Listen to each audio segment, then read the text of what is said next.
احسن واحد. حب عمري قديمه من زمان، هو اللي مربيني يعني. 5 4 3 2 1. انا واخدك مدام، انا ولو واخدك بنت بنوت وشهر وطلقتك ووصلك حياتك، لا انت كده كده اصلا من الاول كانت حياتك مش نافعه. السلام عليكم ورحمة الله وبركاته. أهلا بكل أصدقائي وصديقاتي المحترمين في المصطبة حكايات، عود على بدء. الحقيقة يا جماعة أنا مش عارف النهاردة أبدأ الحكاية منين، مهزلة وفضائح ما بتنتهيش. للأسف كل اللي بيحصل ده فيه إساءة كبيرة أوي لمصر. العالم كله لما يشوف ويسمع الحاجات دي على السوشيال ميديا هيقول إيه؟ هيقول بقى هي دي مصر، بقى هي دي ناس مصر. لا، وحسين الجسمي يقول لك إيه؟ والسر في التفاصيل. تفاصيل ايه يا عم جسمي؟ تفاصيل ايه؟ لا ده السر في الشواكيش. وقبل ما ابدا احب اقول يقطع حسن شاكوش على مرات حسن شاكوش على الشواكيش كلها. في ايه يا جماعه؟ هي ناقصاكم؟ خلاص ما عادش ورانا الا انتوا بقى. نخلص من شيرين عبد الوهاب وجوزها، ونخلص من تامر حسني ومراته، تطلع لنا انت ومراتك كمان. ايه يا جماعه في ايه؟ كل ده عشان تطلعوا ترند، عشان جنون الشهره. اسمعوا بقى اخر الفضايح، فضايح حسن شاكوش المطرب النص كم حسن شاكوش ومراته. لكن فضلا وليس امرا، لو عجبتكم الحلقه ديت اوعوا تنسوا عمل لايك. المهم قبل ما نتكلم عن الفيديو بتاع السجود مراته له في الفرح سجدت له، وقبل ما نخش على الموضوع عايزين نعرف الاول هل حسن شاكوش ده مطرب ولا مش مطرب؟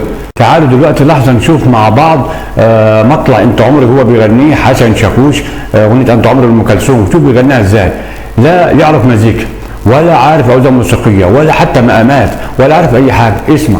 رجعونا عليك لأيام اللي راح.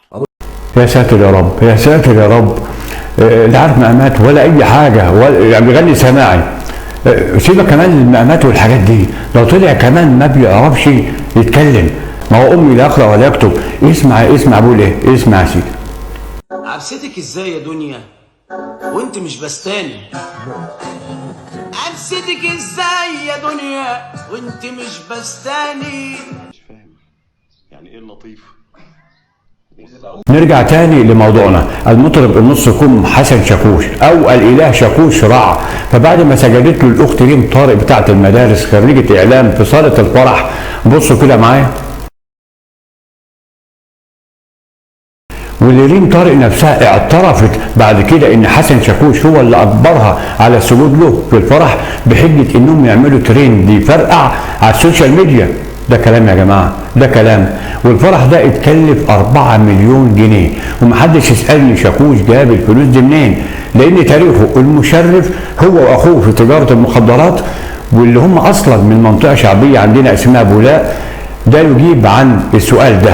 ريم طارق يا جماعه، ريم طارق مراته خريجه اعلام، وحسن شاكوش امي لا يقرا ولا يكتب. ومحدش يقول لي ما تهزرش علشان احنا اللي دورنا المرش. يا عم اتنيل على عينك، يا عم اتنيل على عينك واسكت. ده انت حتى مطرب سكنت هند على قدك يا جماعه. لا له في اي حاجه، لا اوزان موسيقيه زي ما قلنا ولا حتى مقامات. المهم خلينا في موضوعنا بقى. الفرح ده اتكلف 4 مليون جنيه، وبعد شهرين جواز وبالتحديد 57 يوم قام حسن شاكوش مع زوجته قام بطردها وكرشها من البيت في نص الليل بقميص النوم. قميص عريان زي اللي سجدت له بهله من الفرح، ولا معاها هدوم ولا شنطه ولا حتى مكياج. لا وايه، سرق ذهبها وشبكتها وشيك مؤخر الصداق ووصل امانه بمبلغ 150,000 جنيه. وعلى فكره هو عمل الموضوع ده كتير مع بنات كتير قبلها، بس كان متجوزهم عرفي.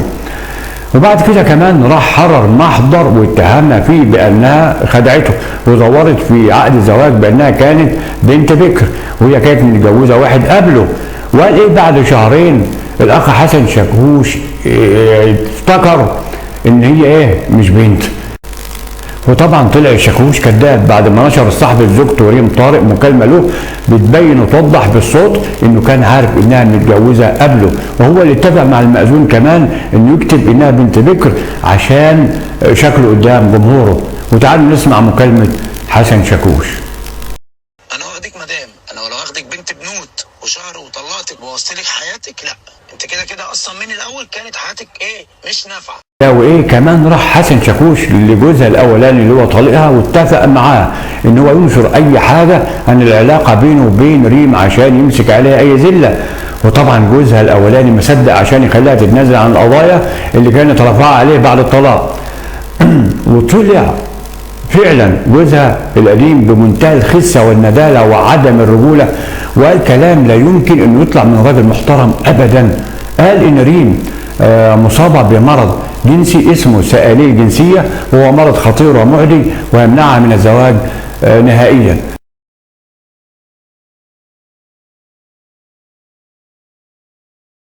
وحتى فرضا يا اخي ان الكلام ده حصل، ده ما ينفعش يتقال على مراتك ويتقال على السوشيال ميديا، اعوذ بالله.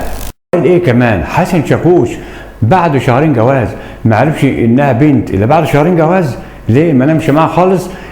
لكن جت محامية زوجته واثبتت ان هو نام معاها وعاشرها جنسيا، والدليل على ذلك انهم راحوا لدكتور نساء ولاده عشان يشوفوا فيه حمل ولا لا، والدكتور موجود والروشته موجوده.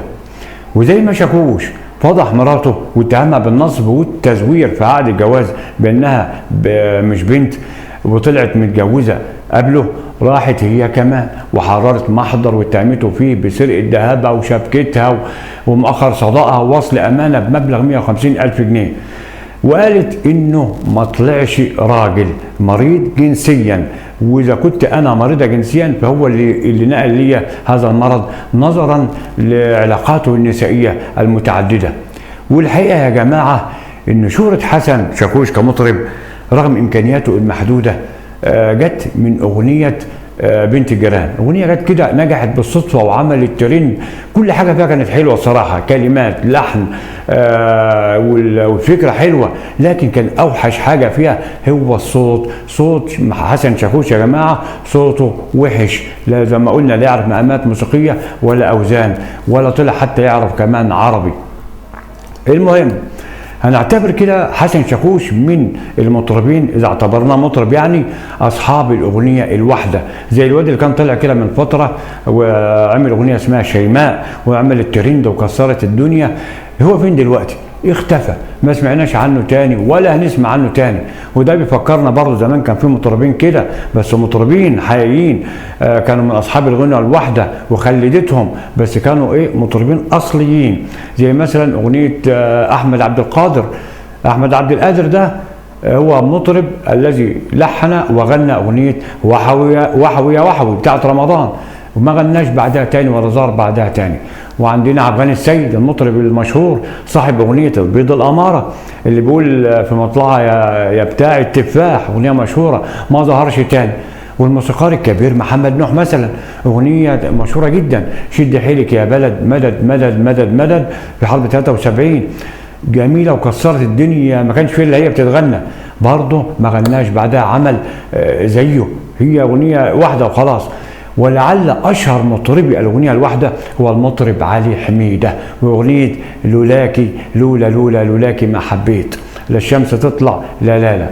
ودي اغنيه يا جماعه حققت ايرادات لم تحققها اي اغنيه لعبد الحليم حافظ ولا ام كلثوم ولا حتى عمرو دياب نفسه، ما غناش بعدها اغنيه لها قيمه تذكر بعد لولاكي. ومع احترامي لكل هؤلاء المطربين اللي انا اتكلمت عنهم دول كانوا مطربين بجد، اما حسن شاكوش مطرب ملوش اي 30 لازمه، وانا لا بحبه ولا بكرهه، انا بتكلم بحياديه جدا واحقاقا للحق. في الاخر بقول يا حسن يا شاكوش، انا بقول له يا حسن لم نفسك واطلع بشياكه لان الكل فضحك وطوب الارض ما عادش طايقك.